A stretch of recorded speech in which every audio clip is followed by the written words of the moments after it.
contigo, Benfica. Para começar, o Bairrista FC, na parceria do Grupo Bairrista com a RDC TV, Júnior Maicá, Fabiano Baldasso, Fernando Carvalho, Kleber Grabowska. O negócio é o seguinte, como o Baldasso, viu, Kleber, é muito fraco, nós resolvemos fortalecer a bancada. O que está fazendo sinal de positivo, Maicá? Não, só agradecer, confirmando que o Baldasso é muito fraco, não, brincadeira. Tá, então, Kleber, agradecendo o Júnior que botou aqui para mim no canal. Certo, e aí nós resolvemos fortalecer a bancada colorada, o Kleber. Nada mais justo nesse momento que o Inter lidera o campeonato, né? E também para dar uma força pro Fabiano, né? Que ninguém consegue acompanhar ele, né? Nem se sabe se o Fabiano tava praticando redes sociais, né? Esse rapaz precisa de um apoio. Não sei. Talvez o Fernando Carvalho saiba me explicar. O Fernando esse eu sei que tem chegada na torcida colorada. Vocês estão sem assunto, porque eu faço 4 meses que eu venho toda terça-feira aqui, vocês vão com bobagem agora, que isso? Eu, em primeiro lugar, queria, como costumeiramente faço, pedir a bênção, Fernando Carvalho, e dizer que eu estou à disposição dos amigos para o que precisarem no programa. Então nós vamos fazer o seguinte, os próximos 5 minutos são dedicados à lavação de roupa entre Fernando Carvalho e Fabiano Baldasso, com direito a todas aquelas palavras faladas nos bastidores. Eu só queria, evidentemente não vamos colocar no ar, mas queria dizer que eu tomei uma mijada do Fernando Carvalho antes de começar o programa, só isso. Não, isso é de economia interna, né? Isso. Tratamento carinhoso é só internamente. Rude Armin Petri, lembrando Rude Armin Petri, ex-dirigente do Grêmio. Ô Kleber, tu ia falar alguma coisa quando eu estava... Não é lavação de roupa suja, é rasgação de cedo. 5 minutos. Mas olha só, evidente que a gente vai falar do Grêmio e do Inter. Afinal, meio de semana tem jogos e depois daquilo que a gente viu no final de semana, a atenção para os jogos aumentou. Agora, só que o Maicá deu uma informação nos bastidores importantíssima. E a partir daí eu quero ver como é que vai ficar a Libertadores da América, por exemplo. Qual é a notícia, hein, Maicá? A notícia é que o SBT está muito próximo de fechar a compra dos direitos de transmissão da Libertadores, né? TV aberta até 2022. Mas Maicá, oi, ainda tem na Libertadores, para efeito de Libertadores, tem uma notícia mais importante do que essa, que é, e aí, desculpe que eu coloquei mal a pergunta, sim, a questão dos clubes argentinos. O futebol argentino vai postergar o retorno, né? Estava marcado agora para o meio de setembro e vai até outubro, no mínimo, parado. O futebol, os clubes estão trabalhando, né, Silvio? Mas o futebol na Argentina volta só em outubro, campeonatos, enfim. Aí não sei como é, até tô buscando aqui como é que vai ficar a questão da Libertadores, né? Vou dar uma olhadinha aqui, eu tô buscando nas redes sociais, porque a informação está confirmada, realmente vai ter uma reunião de urgência hoje da federação, lá da AFA, enfim, com os dirigentes dos clubes, para ter esse anúncio oficial, que o retorno do futebol fica para outubro, realmente, né? Mais um mês de espera aí, porque parece que teve um crescimento aí de casos na Argentina, na Grande Buenos Aires, né? E começou já um movimento também anti-máscara, anti-vacina lá, a Argentina também está num momento meio confuso, uma dicotomia política lá eterna, né? Então, mas essa é a notícia, o futebol fica para outubro na Argentina, Silvio. E tem uma situação muito estranha na Argentina, eu estou olhando aqui o Olé, né? 2 casos positivos no Racing. Alan Franco, do Independiente, positivo com Covid. 6 positivos e suspensão das práticas no Argentino Júnior. Alarma no São Lourenço. 2 jogadores com febre. 2 positivos no Tigre. Todos os clubes estão positivados. Então tem essa preocupação, e acho que muito, muito justa, né, da Associação Argentina de não liberar a volta do futebol nesse momento. No Brasil também estão todos os... Pergunto, Cléber, qual é a diferença que tem... Fala, Fabiano. Não, no Brasil também todos os times já apresentaram positivados. É que aqui se chegou à conclusão em determinado momento que tinha que se conviver com esse tipo de situação e o barco seguiu, né? Pois é, mas a restrição, né, dos argentinos e do Uruguai em relação à Covid é diferente em relação à nossa, tá? Talvez esteja aí, né, essa precaução toda que a Federação Argentina está tendo, né? Fala, Fernando. A restrição na Argentina é da sociedade, não é só do futebol, né? Ela é ampla e inclusive com lockdown por longo período. Mas, na verdade, tem se demonstrado no Brasil que esses casos que aqui também pipocam, eles têm sido contornados. 2 jogadores, 3 jogadores, O Goiás foi o maior número, né, de atletas que contraíram o Covid e aí foi sendo administrado, até porque se chegou à conclusão de que em atletas, em jovens, em jogadores preparados, os efeitos da pandemia não é tão grave, ou não tem gravidade como tem em outras pessoas, né? E por isso é possível conviver com esses casos que, de uma forma menor, número menor, acabam acontecendo. E por isso o Brasil tem aí os seus campeonatos em andamento e não tem nada demais, a não ser a ausência dos atletas durante as partidas. Bom, mas nós temos um fato que é prático, né? E nesse momento é definitivo. O futebol na Argentina volta em outubro. Quantos clubes nós temos na Argentina, Kleber? Lembra? Na Libertadores nesse momento? Eu acho que 6. 6. Isso impacta em vários grupos. Como é que vai ficar isso aí para efeito de Libertadores que já recomeça a semana que vem? Eu sinceramente acho que ou os argentinos vão ter que jogar fora do seu país, né, em países em que os recepcione, ou nós vamos ter um retardamento, né, pelo menos nas chaves de participação dos argentinos teremos um retardamento natural e a Libertadores aí terá uma prorrogação no seu término, né, na medida em que não serão todas as chaves que terão esse transcurso, esse andamento simultâneo. E por isso, quem estiver em condições, quem não tiver argentinos na sua chave, como é o caso da nossa dupla Grenal... O São Paulo tem. São Paulo tem, Tem River. Eu vejo que aí, nesse momento, Benfica, eu acho que a Conmebol terá que ter bom senso, né? Ela vai ter que fazer uma gestão do problema.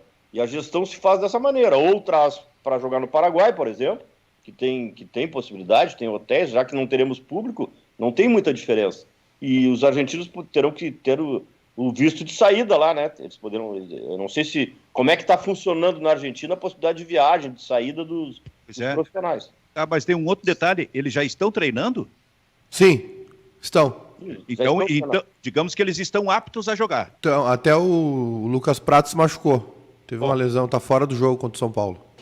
Então, aí vale esse raciocínio realmente no Fernando. Daqui a pouco eles podem jogar em outros países. Resta saber, Baldasso, o que vai fazer a Conmebol a partir de agora, com essa notícia, com essa informação. O Fernando falou em gestão do problema e é exatamente o que a Conmebol vai ter que fazer. E eu não vejo outra saída que não seja essa. Essa outra possibilidade levantada pelo presidente Carvalho de daqui a pouco não acontecerem os jogos imediatamente com a participação dos argentinos, essa é uma possibilidade que quase que inviabiliza a Libertadores. Ela inviabiliza. A única saída é realmente os argentinos receberem liberação para jogar em outros países e seguir o baile andando, porque senão nós teremos sérios problemas de uma Libertadores que já foi compactada, não em diminuição de número de jogos, mas nas datas, para que termine num período razoável lá no começo de 2021, né?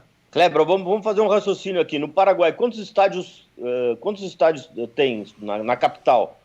Porque a capital tem bons hotéis, tem inúmeros 3, hotéis. Né? Tem o do Libertad, tem o Defensores del Chaco e a panela do Cerro, né? E quantos clubes paraguaios nós temos? Tem 3? Tem 3 também, não tem? Olímpia, Libertad, Guarani. Eu acho que pode ser. Eu acho que uma saída é ir para o Paraguai. Porque tem uma rede hoteleira boa, com capacidade para receber, e ainda mais que serão só delegações, não teremos torcida. E tem 3 estádios, né, que também são, pelo menos o gramado dos estádios, todos são muito bons. Né? Não vamos esquecer que existe uma questão cultural histórica na América Latina, que é o fato de que os países vizinhos à Argentina odeiam os argentinos, né? Os paraguaios e os uruguaios não sei se aceitariam com tanta facilidade os argentinos utilizando seus estádios, as suas instalações. É um problema político a ser resolvido também, né? Olha, cara, vem algum desdobramento por aí, porque então já se sabe pela informação de hoje que não tem futebol na Argentina até o mês de outubro. Agora, só esclarecendo, Silvio, são 5 times argentinos, tá? O Racing, o Boca, o River, o Defensa e Justicia e o Tigres. E 3 times do Paraguai, o Libertad, o Olímpia e o Guarani. Ô Silvio, o noticiário argentino trata Esse jogo, por exemplo, do River com o São Paulo, segue tratando normalmente, como se, assim, não, pelo jeito, pelo que eu estou entendendo aqui, não volta o Campeonato Argentino, mas a Libertadores vai recomeçar normalmente. Pelo jeito é isso, vai ter jogo lá, a princípio é isso, né? Hoje à tarde a gente tem essa definição.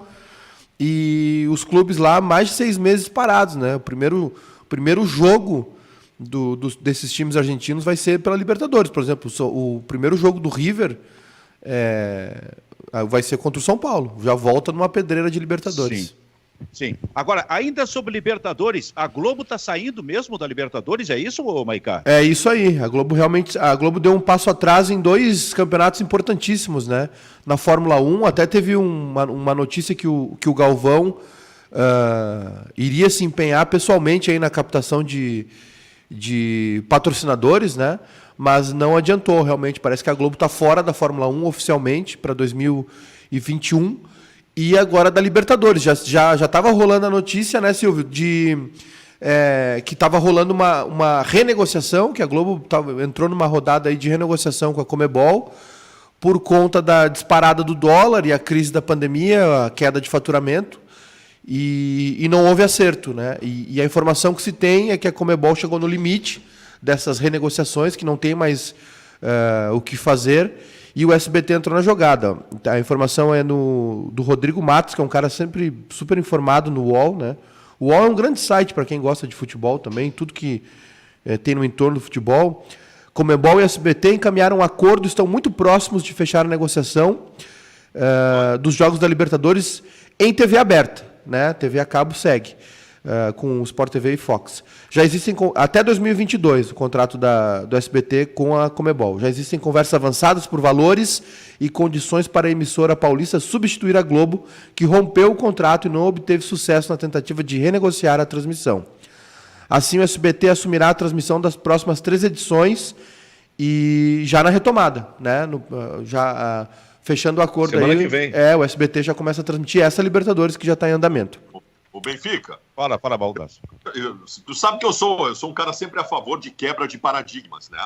E o rompimento de um monopólio de informação no Brasil, ele me é bastante interessante, mesmo que isso envolva, paralelamente, o enfraquecimento de uma rede de comunicação e daqui a pouco demissões, isso é muito ruim para colegas de trabalho e tal. Mas a quebra do paradigma e a perda da força de um monopólio de informação que foi nocivo por um período, e você sabe que eu tenho toda uma luta em relação a isso aqui no Rio Grande do Sul, mas eu acho isso interessante. Porém, a minha preocupação, ela vai um pouco além. O SBT não é um conglomerado acostumado com transmissões esportivas. Aliás, a grande fama do senhor Silvio Santos é começar um projeto, durar 2 meses e engavetar e mandar todo mundo embora e começar tudo de novo. Isso é perigoso, porque a Libertadores é uma competição forte e é importante que ela tenha um conglomerado com força, tratando ela com respeito e com seriedade e com competência. Isso me preocupa. E eu também tenho uma preocupação se não vai desinflacionar o processo em relação a patrocinadores por conta dessa saída da Globo. E daqui a pouco os clubes receberem menos para a participação em Libertadores América. Toda uma preocupação.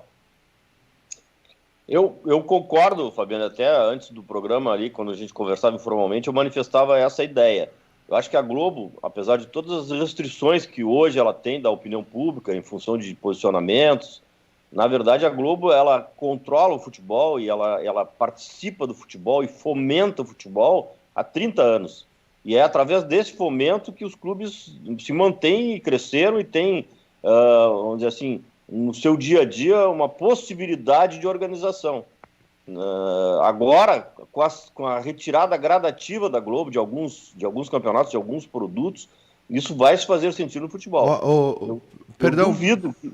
Oi. Perdão, Fernando. Eu tava. É uma matéria extensa aqui, né? Mas a informação é que o Sport TV também está fora, viu? O pacote de TV fechada, que era da Globo, também está à disposição do mercado. Tem Disney, a Disney, né, e Facebook. A Disney que tem Fox e ESPN agora e vai distribuir por isso, nesses canais. E a Conmebol entende que tem um desgaste já da relação, porque a Globo não aceitava vincular os patrocinadores da Libertadores, né, nessa transmissão, e o SBT aceitou isso, né? A Libertadores, assim como a Champions League, tem patrocinadores fixos e a Globo não o citava, né? E o SBT aceitou, né? A Conmebol procurou os veículos aqui, os canais de TV, para oferecer esse pacote. É 60 milhões de dólares o valor. E outra questão também é que a Globo as informações é que a Globo vai reagir, né, a Libertadores com jogos do Corinthians. Vai colocar os jogos do Corinthians pelo Brasileirão ou Copa do Brasil no mesmo horário desses jogos da Libertadores, e também está reduzindo a cobertura, vai falar muito pouco de Libertadores, e para essa próxima rodada não vai enviar repórter para os jogos do Flamengo, Palmeiras, São Paulo, Santos, Inter, Grêmio e Atlético Paranaense. A Globo reduz o espaço da Libertadores, não cobre, né? Não manda repórter para esses jogos fora e em casa, e contra-ataca com o Corinthians, né? Que é um clube de massa. Dando sequência ao que eu estava dizendo, isso aí é muito ruim para o futebol. Primeiro porque a produção da Globo é excelente, né? As transmissões do Sport TV são os melhores que tem. E nós ficaremos privados dessas, né? E também do debate, que é competente o debate, com pessoas qualificadas. Enfim, eu vejo assim, como um consumidor permanente do futebol, eu vejo com maus olhos. E acho que isso vai ter repercussão também na receita dos clubes, né? Porque esse nivelamento que com a Globo era alto, ele passará a ser médio ou baixo. Não tenho dúvida nenhuma. Até porque o próprio SBT não tem o costume de passar, né? Não tem audiência e não tem costume de passar futebol. Não tem noticiário, né, Fernando? O SBT não fala de futebol, né? O SBT não tem futebol. Né? E uma coisa vai chamando a outra. O noticiário chama o jogo é comentado depois. E se tu não tem esse espaço, né, dentro da tua grade para que haja um fomento da audiência, certamente vai desqualificar o produto. Eu vejo assim. Ô Silvio. Agora tem...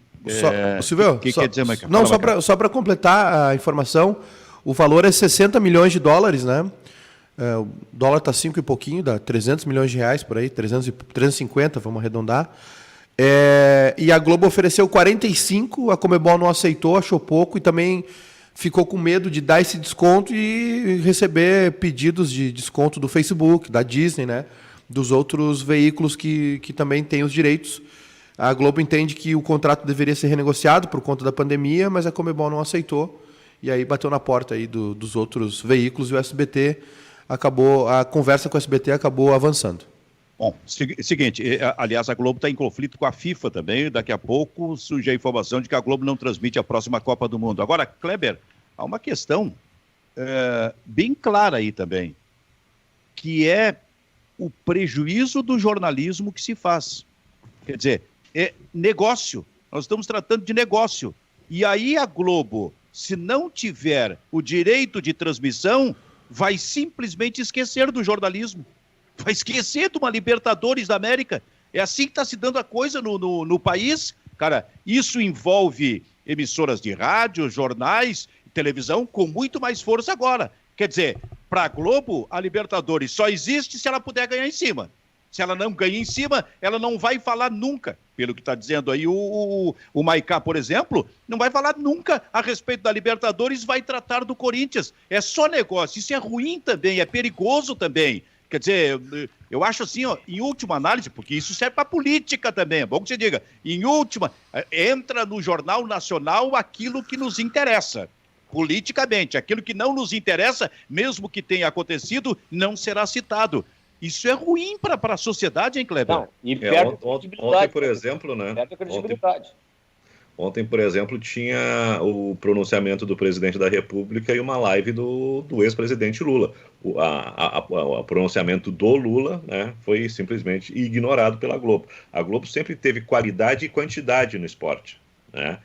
Agora não vai ter tanta quantidade. Eu quero ver se mantém se vai manter a qualidade da sua programação e dos seus programas, né?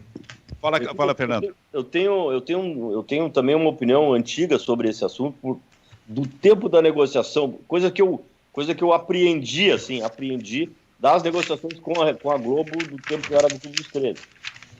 A Rede Globo chegou à conclusão naquele momento, e acho que até hoje, talvez agora com menos intensidade, que as suas produções de novela e de telejornalismo são insuperáveis, são imbatíveis, né?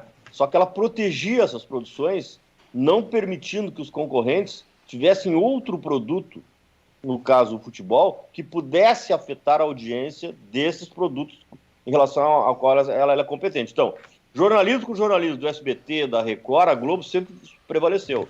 Novela com novela, a Globo sempre prevaleceu. Só que futebol com novela dá futebol. Futebol com Jornal Nacional dá futebol. Por isso ela sempre protegeu, né, comprava muitas vezes para não passar. Ela comprava o futebol, ela tinha o direito de transmitir e não transmitia. Né? Teve uma ocasião, uma das Libertadores que o Inter venceu, que a Bandeirantes ou alguém transmitiu, ou a Sul-Americana, e houve uma audiência maior que a novela e maior que o Jornal Nacional, né? Quando houve essa transmissão. Porque o futebol é o futebol. Mesmo de de clubes que não têm a preferência da torcida local, ele prevalece em relação à novela. E isso foi uma política muito tempo apregoada pela Globo e praticada pela Globo. E agora eu vejo, né, vejo até com pesar, porque acho que é exagero fazer o que faziam, mas também não gostaria que a Globo saísse totalmente do futebol, ainda mais numa competição com a Libertadores, que é uma competição maravilhosa, né, que monopoliza os torcedores, as opiniões, a participação, o interesse. Né? É uma pena que isso esteja acontecendo. Fabiano Baldasso, agora trocando um pouquinho de assunto, porque ontem tu não estava no programa, tu fugiu lá para Bandeirantes, achando que ia ter mais audiência lá e perdeu de novo. Para variar, perdeu de novo. Tu não tá sabendo te movimentar, isso é importante. Mas eu acho que se tu tiver uma conversa melhor com a gente aqui, tu vai decidir melhor. Eu quero dizer o seguinte, o Inter foi surpreendido no final de semana pelo Bahia e quase perdeu. Aliás, o centroavante estreou muito bem, porque ele salvou o Inter de uma derrota, tirando aquela bola do Bahia que ia entrar no final do jogo. Então, Fabiano, fala sobre isso aí. Cara, tu sabe que ontem eu estava vendo o Marinho Saldanha, um repórter que eu gosto muito, do UOL, inclusive citado há pouco pelo Júnior Maicá, fazendo uma tese no Twitter sobre os porquês do Internacional não ter conseguido resolver o jogo contra o Bahia. E ele passou por vários pontos envolvendo a falta de foco em determinado momento para as ações ofensivas, a desorganização, o falta de envolvimento na transição de bola. Tudo aquilo que ele disse, o meu pai, meu querido Antônio Baldasso, meu pai, traduz para duas palavras, chamada salto alto. É isso que aconteceu. O Internacional entrou em campo contra o Bahia, achando que resolveria o jogo no primeiro tempo. O Internacional de toquinho, embonecado, com firula. O Internacional com o zagueiro querendo dar passe de 3 dedos de 40 metros, se achando Beckenbauer. O Internacional que achou que em qualquer momento, por conta da sua qualidade superior, que realmente o Inter resolveria a partida. O Inter não conseguiu implementar um futebol que colocasse para que todos nós víssemos a sua superioridade no primeiro tempo, quando poderia ter resolvido a partida se tivesse jogado sério e depois acabou se complicando no jogo. O que o Rodinei fez no final do jogo não foi o que causou o tropeço. O que o Rodinei fez foi a cereja do bolo do tropeço. O Internacional não jogou sério contra o Bahia. O Internacional tem time para ser campeão brasileiro, para ser campeão da Libertadores e campeão da Copa do Brasil. Tem time, tem grupo e tem técnico para isso. Mas é um time que psicologicamente é fraco, é frágil. O grupo de jogadores do Internacional tem um temperamento frágil. E eu fico preocupado com isso. Nós estamos o ano todo jogando melhor do que o Grêmio. Eu digo isso desde janeiro. O Inter joga melhor que o Grêmio durante toda a temporada de 2020. Chega em Grenal, quando a personalidade, a inteligência emocional se faz necessária, o Inter é suplantado por um Grêmio mais maduro. Então, assim, o Internacional é um time de guri de 30 e poucos anos de idade. O Internacional ou amadurece para momentos nevrálgicos de uma competição, ou o Inter não vai disputar títulos. Cara, com todo respeito ao... Guardo 98% das colocações. Então eu dou a bola picando. Com todo respeito ao seu Antônio, não é uma explicação muito simplista essa de entrar com salto alto? Isso ainda existe no futebol, quando o futebol está mostrando a todo momento que um time inferior tecnicamente, bem estruturado, bem montado, pode complicar qualquer jogo. Benfica, meu velho. Eu não teria problema nenhum em estar aqui dizendo o seguinte agora. Olha, o Bahia utilizou uma estratégia tática que nos envolveu. Tecnicamente, alguns jogadores do Bahia foram importantes. Não, mas não foi isso, Benfica. O Internacional perdeu para ele mesmo. Não, é que se nas próprias pernas no domingo, Benfica. Foi nas próprias pernas. Então, se é isso, o Internacional perdeu o Campeonato Brasileiro. Não é possível que um time entre dessa forma, assim. Mas, o Fernando, tu ia falar a respeito disso aí. Não, na verdade, eu não concordo com o Fabiano. Eu acho que o Internacional teve alguns vacilos. Realmente teve o vacilo do Zé Gabriel, que é um excelente jogador, uma grande revelação que nós temos. Mas talvez, até pela juventude, tenha sido autossuficiente em atravessar uma bola da maneira que ele atravessou. Talvez até baseado em outros lances que ele praticou da mesma maneira e não aconteceu, né? A interceptação do adversário, que deu o contra-ataque, que ocasionou o lance de gol com o Cuesta, né, se embaralhando ali com o atacante do Bahia.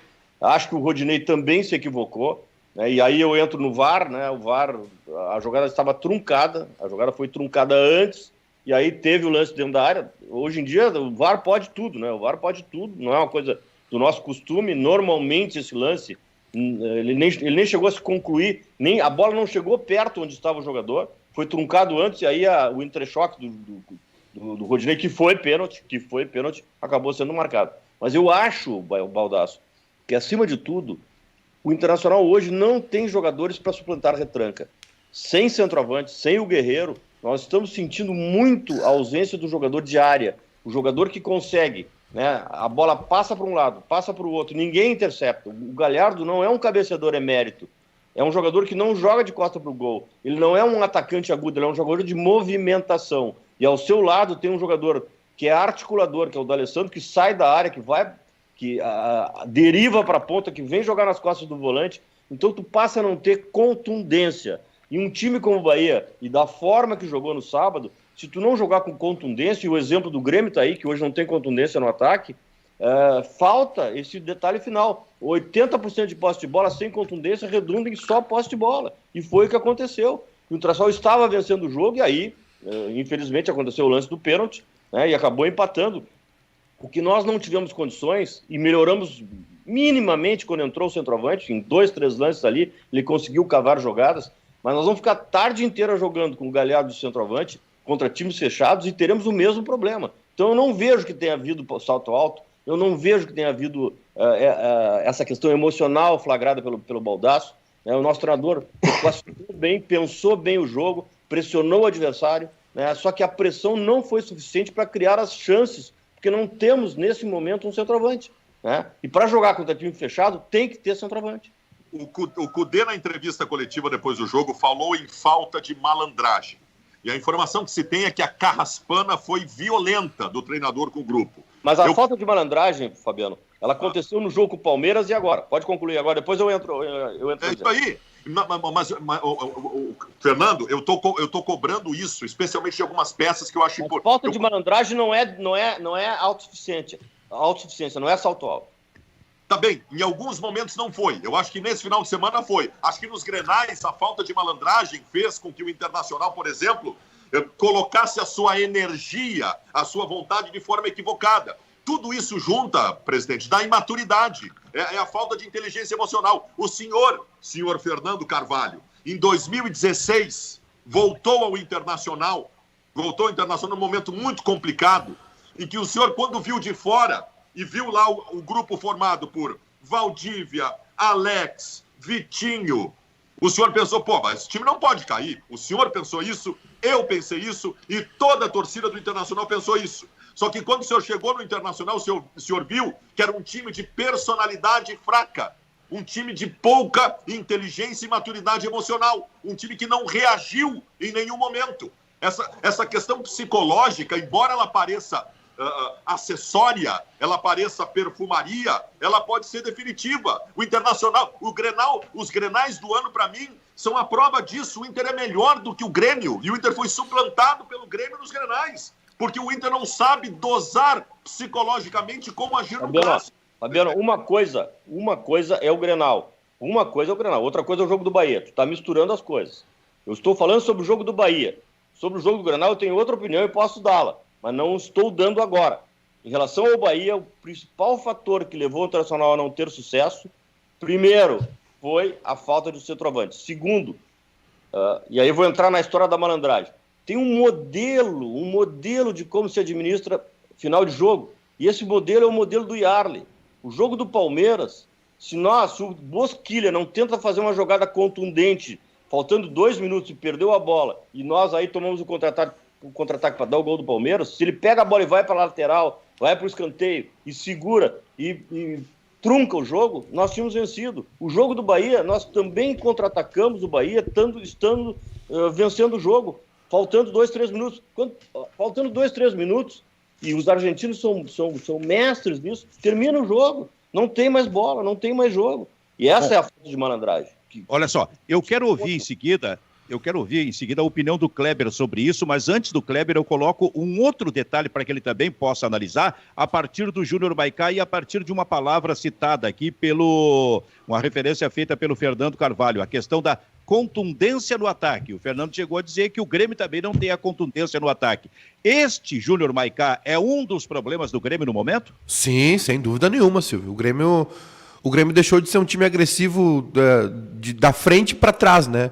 O Grêmio era um time que pressionava, que martelava e que quando perdia a bola mordia em cima. O Grêmio hoje é um cachorro banguela, né? Ele morde e não faz nada.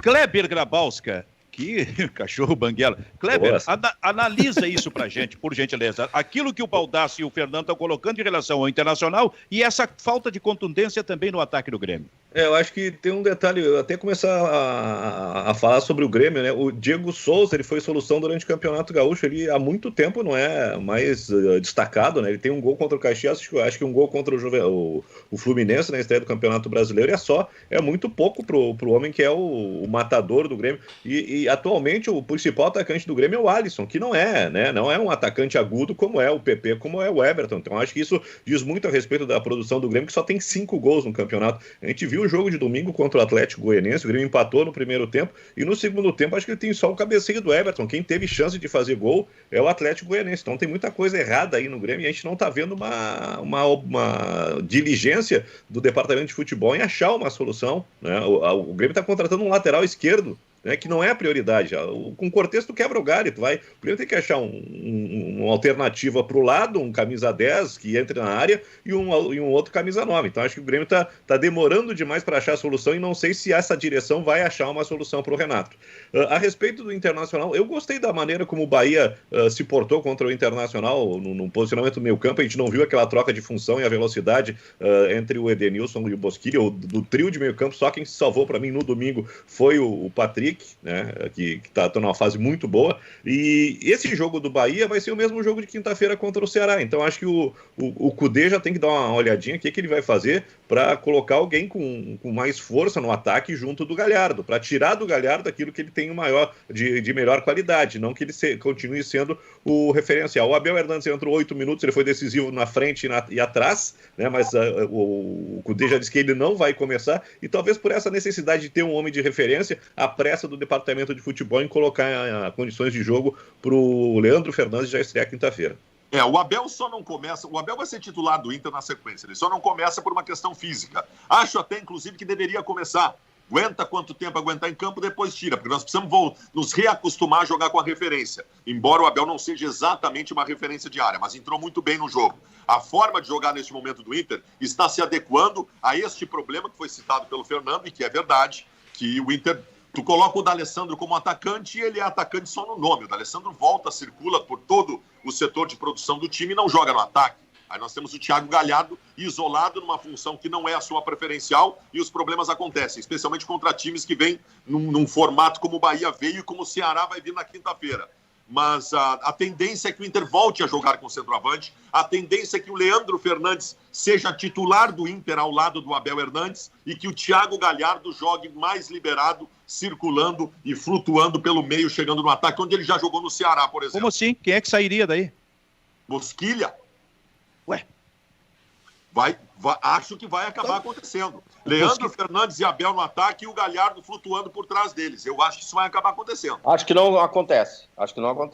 Acho que quem sai do time, o Leandro Fernandes, eu acho que no final a dupla titular vai ser Leandro Fernandes, pelo que eu vejo, assim, conheço mais o Leandro Fernandes do que o Abel, tá? Do que o Abel Hernandes, mas acho que pela intensidade que o Leandro Fernandes impõe ao seu futebol, aquela pressão, aquela pressão na área e a presença de área, e é um jogador possesso, né? Um jogador possesso. Eu acho que vai dar ele e o Galhardo na frente. E o Abel vai ser a alternativa. Essa é a minha opinião. E o Galhardo não rende, Baldasso, não rende tanto quanto está rendendo agora perto da área. Ele no meio, ele é bom jogador, mas por trás ele não tem o mesmo rendimento. E acho que o que temos de bom hoje é essa armação do meio ali. Os três do meio estão muito bem. E o Galhardo muito bem na segunda função do ataque. Jogando próximo do centroavante, né, dividindo as tarefas. Não sendo o protagonista, mas dividindo as tarefas. Aí é que está o detalhe. Essa linha de 3 está funcionando. Para mim, ela foi mal contra o Bahia. Sim. O Bosquilha vem jogando bem. O Edenilson veio nessa linha de 3. O Patrick só salvou o Patrick nessa linha de 3 aí. E esse aí é um problema já não é nem individual, é mais coletivo. Mas o Bosquilha está fazendo bem essa função. Agora, Maicá, o Kleber falou um negócio interessante aí. Se falta ao Grêmio contundência no ataque, por consequência, falta um atacante, se o Grêmio vai lá e contrata o lateral esquerdo? O Grêmio se destrambelhou, né, Silvio? O Grêmio se perdeu na poeira aí da estrada. E desde as declarações do Renato, do Paulo Luz, tem alguma coisa errada, assim. O meu feeling, Silvio, apitou lá no jogo contra o Sport. E foi uma coisa totalmente de feeling mesmo, assim. Quando eu vi o time do Grêmio... claro, ver o jogo no estádio é outro clima, né? Quando o Grêmio entrou para jogar contra o Sport, lanterna, e estava todo mundo conversando e fizeram meio que uma rodinha, e aí por setores, o Jeromel falando, uns caras falando, eu olhei aquilo ali e falei assim, não tá, tem alguma coisa estranha. Tu não precisa te mobilizar tanto para... Sabe, não estou falando no sentido de foco para o jogo, não é isso. Parecia que os jogadores estavam tipo assim, ok, nós precisamos nos reagrupar aqui, nós precisamos fazer o nosso melhor, vamos focar aqui. Eu até falei na nossa transmissão, o Clebinho estava nela também, e que foi totalmente uma coisa de sentimento mesmo, Silvio, sabe? E é basicamente isso que está acontecendo no Grêmio. O Grêmio se perdeu, se desconectou, digamos assim. Algumas peças se desconectaram, dentro e fora de campo. Eu sinto que o Grêmio não tem um intermediário entre o vestiário e a direção, né? Alguém que entenda de futebol, que possa chegar no Renato e contestá-lo, né? Ou ajudá-lo, ou tentar entender o que está acontecendo, sugerir, porque isso é uma coisa que acontece. O time do Grêmio dentro de campo não tem as respostas que tinha, né? Eu vejo muito a queda de produção do Grêmio dentro de campo passando pelas ideias do Renato, pedidos de jogadores, aí também passa pela direção isso, a direção tem que ter voz para dizer não, ou para sugerir uma alternativa, né? Fico com a cabeça do Renato também. Eu não contrataria, tá? Não estou defendendo, mas aí ele pede o Thiago Neves, tá? Não, eu quero o Thiago Neves aqui, quero um reserva aqui para o Jean-Pierre, quero um jogador aqui.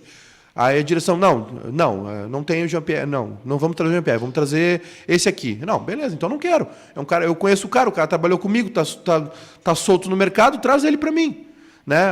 Porque qual é a alternativa dele? Vai ser sempre o Tassiano?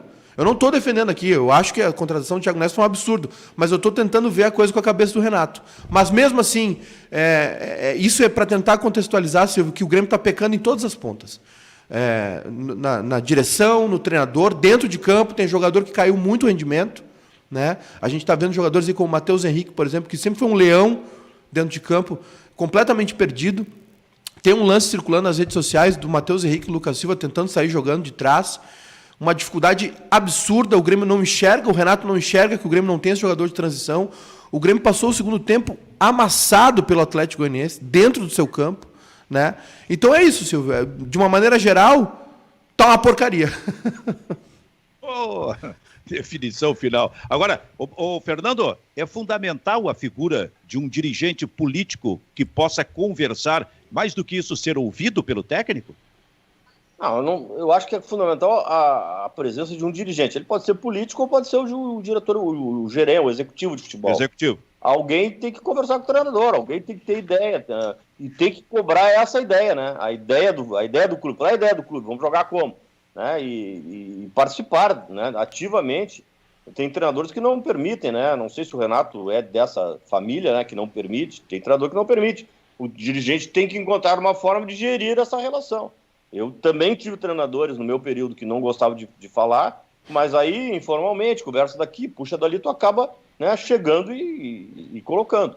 E o treinador normalmente se fragiliza quando perde. Quando perde, todo treinador se fragiliza. E aí ele conversa. E aí ele abre espaço. E aí ele dialoga. Não tem quem não faça isso. A fragilidade da derrota, ela vem à tona. E aí o dirigente tem que ter conhecimento para ter uma postura propositiva e sugerir alternativas. Não, assim, Benfica, eu nunca gostei de sugerir nome, né? A minha participação era em relação à ideia. Compactação do time, competitividade, né? Eu não gostava de trocar o Fabiano pelo Carlinhos, o Carlinhos pelo Joãozinho, o Joãozinho pelo Pedrinho. Não é esse. O problema é a ideia, né? E o que eu vejo no Grêmio, já que o Maicá fez essa colocação? Eu acho que o Grêmio resolveu durante muito tempo, 2 anos no mínimo, todos os seus problemas por um jogador extra classe que tinha, que era o Everton. O Everton desarticulava os adversários.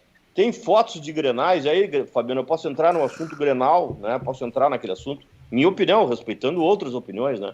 O Everton tem fotos do gol um dos gols do Diego Souza, ou do gol do Maicon, que ele está com a bola e tem 4 jogadores do Inter cercando ele, né? Então, ele, não só nos jogos do Inter, contra o Inter, mas também contra outros adversários, isso acontecia. E Fernando... Porque ele é um jogador capaz de superar a marcação de 2 adversários, e pode fazer a jogada, né, conclusiva, ele próprio.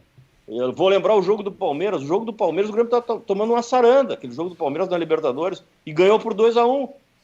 Por quê? Porque o Everton ganhou o jogo, né? O Palmeiras em cima fez o gol, pressionando, 2 contra-ataques no segundo tempo, e acabou o Everton virando aquela partida. Hoje não tem mais o Everton. Então o Grêmio passa a ter esse tipo de problema, de não ter a contundência. Aí nem mesmo o Diego Souza, né, que é um bom jogador e que vem, né, tendo efeito, serve. Até porque, se vocês fizerem uma análise dos últimos jogos do Grêmio, eu vi o jogo do Atlético Goianiense, vi o jogo do Sport Recife, o Grêmio começou a alçar bolas na área, coisa que não fazia anteriormente. Hoje o Grêmio não faz mais aquela jogada articulada que redundava num passe final para o Everton e dali vinha uma jogada conclusiva.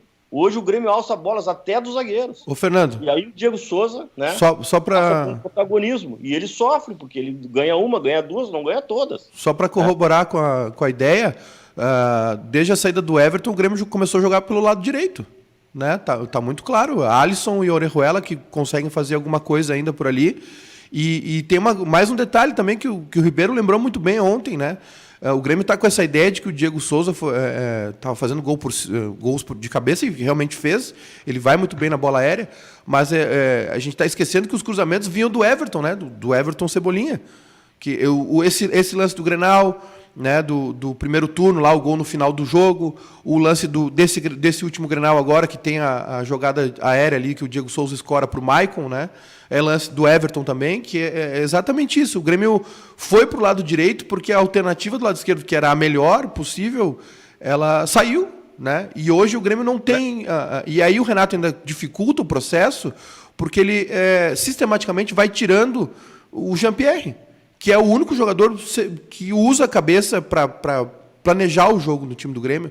E aí, sem o Maicon, que já não tem as devidas condições, para mim está muito claro, Silvio, o Grêmio precisa ter uma mudança de esquema também. Eu acho que o Grêmio precisa passar por uma... E uma outra coisa que eu posso corroborar o que você está dizendo, em relação à saída do Everton, é que a recomposição do Grêmio, até em função da postura dos adversários, ela não está acontecendo, o que dá margem a que tenha mano a mano toda hora dos atacantes adversários com a dos 2 zagueiros do Grêmio, tanto que um foi expulso no último jogo.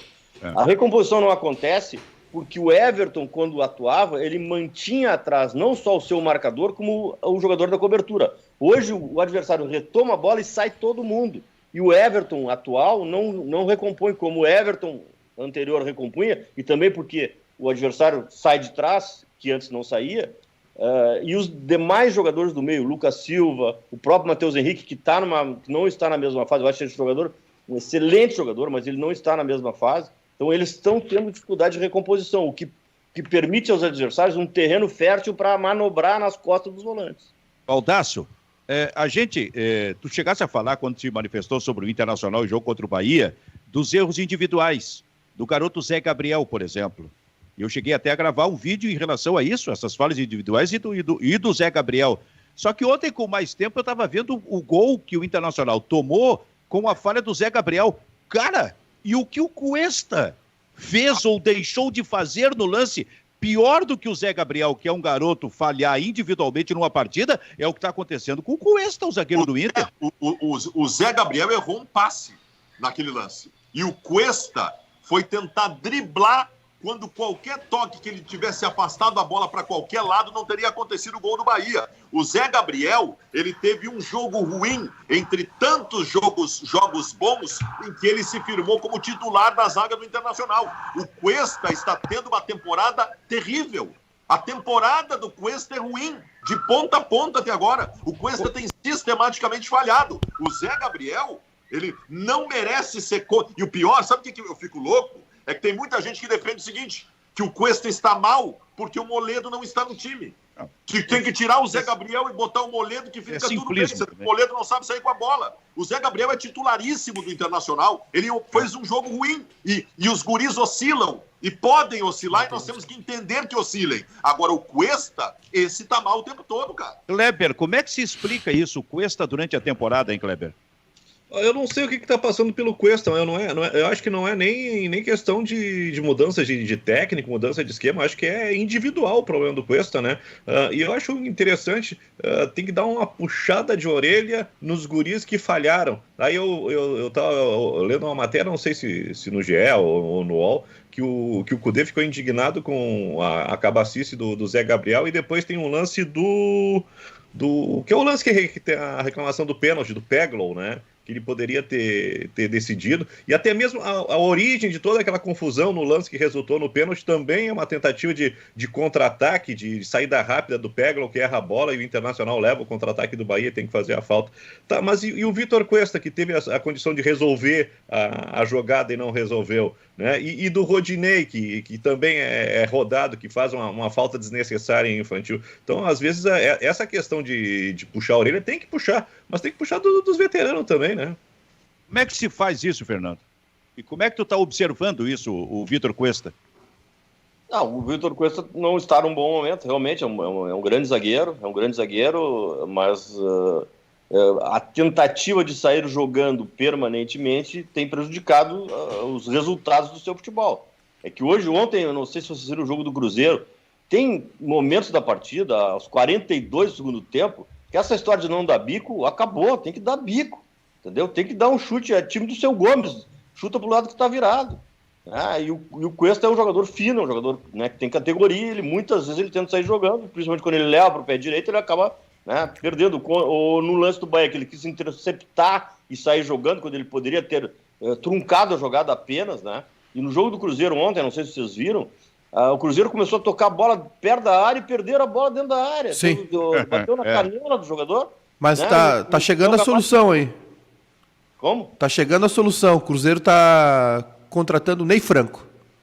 Meu Deus do céu. E tem duas informações do Inter aí interessantes, hein? O Potker é a caminho da Turquia e Sarrafiore é a caminho do Coritiba. É verdade. E o Trabzonspor da Turquia deve nos próximos dias fazer uma proposta por Rodrigo Dourado, que não joga 1 ano e 3 meses. Fernando Carvalho falou sobre o Seu Gomes, foi isso, né, Fernando? O Gomes, tirando o Capitão Cunha. Não, eu me lembro do Seu Gomes dizendo, mete no fedor que o Beck faz contra. É isso aí, mas ou chuta pro lado que tá virado, menos pro gol, pro teu gol. Exatamente.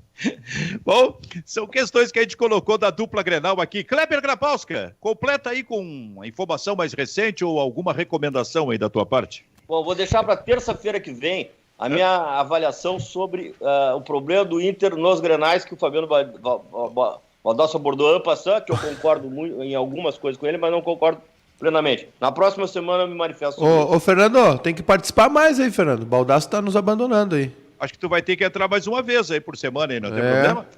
E a minha discordância com o Baldassi é pontual, porque eu sou fã dele, tô sempre do lado dele, sempre dando força, dando apoio. Não foi pela nossa discordância de hoje que eu vou mudar meu posicionamento. Não, nos bastidores não é assim que funciona, né, ô Kleber? É engraçado, esse programa começa e termina com rasgação de seda, né? Eles renovam os votos para a semana seguinte. Ô Silvio, só um detalhe aqui: o Mbappé foi positivado para a Covid e afastado pela seleção francesa, que joga hoje pela Copa das Nações, né? E a seleção, os responsáveis pela seleção francesa estão indignados pela demora que ele comunicou que estava com Covid, né? O 7º jogador do Paris Saint-Germain que é positivado depois da Champions. Que férias legal, que festinha bacana que esses caras fizeram juntos, né? Olha, e quem fez festa foram 2 guris que estrearam sábado na seleção inglesa, o Foden, de 20 anos, do City, e o Greenwood, um atacante do United que tem 18. Eles ficaram concentrados em Reykjavik, depois do jogo com a Islândia, e convidaram 2 garotas para visitar a concentração. Foram cortados já. Inglesa. Ou seja, estrearam e acho que tão cedo não voltam. E teve a do Yaya Touré, né? Que foi participar agora de um jogo da Unicef e aí mandou num grupo de WhatsApp uns vídeos de umas gurias lá oferecendo pro pessoal no hotel e foi cortado do jogo beneficente o Yaya Touré. Se livrou que esse negócio de concentração, eu tô lembrando uma vez, Fernando Carvalho, presidente do Inter. O Fernando contratou um lateral chamado Maricá. Esse lateral ele chegou acima do peso e o Inter precisava que ele jogasse rápido. E aí o Inter, a nutricionista... Ouve. Cortou o Baldacinho bem na hora da resenha. Ainda bem que congelou na hora. Laje de pedra. Hotel laje de Baldasso, pedra gramado. Baldasso.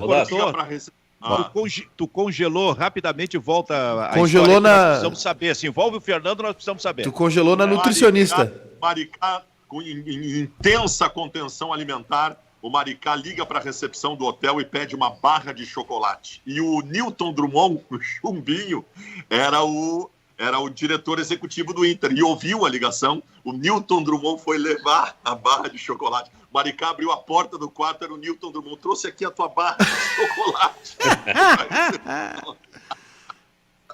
Fernando era o quê? Era o presidente, não? Tinha um assunto mais pesado do que esse também em relação ao Maricá. Maricá, no primeiro mês ele se entregou, né? Se entregou no primeiro. Estamos encerrando o programa, ficamos por aí, então? Ficamos por aí. Infelizmente. Fabiano, eu quero falar, eu vou te ligar daqui a pouco para falar sobre Grenal. Vamos lavar roupa suja agora, presidente. Grenal, eu quero falar sobre Grenal contigo. Tá bem. Perfeito. Kleber, aquela escuta que eu pedi para tu colocar, tá tudo bem, né? Tá sim. Então Cara, teu Araponga vai funcionar. Então tá. Depois nós vamos apresentar aqui no programa isso. Muito bem, o diretor Júnior B faz sinal de que o tempo encerrou. Estamos encerrando o Bairrista FC por aqui. Tchau, tchau.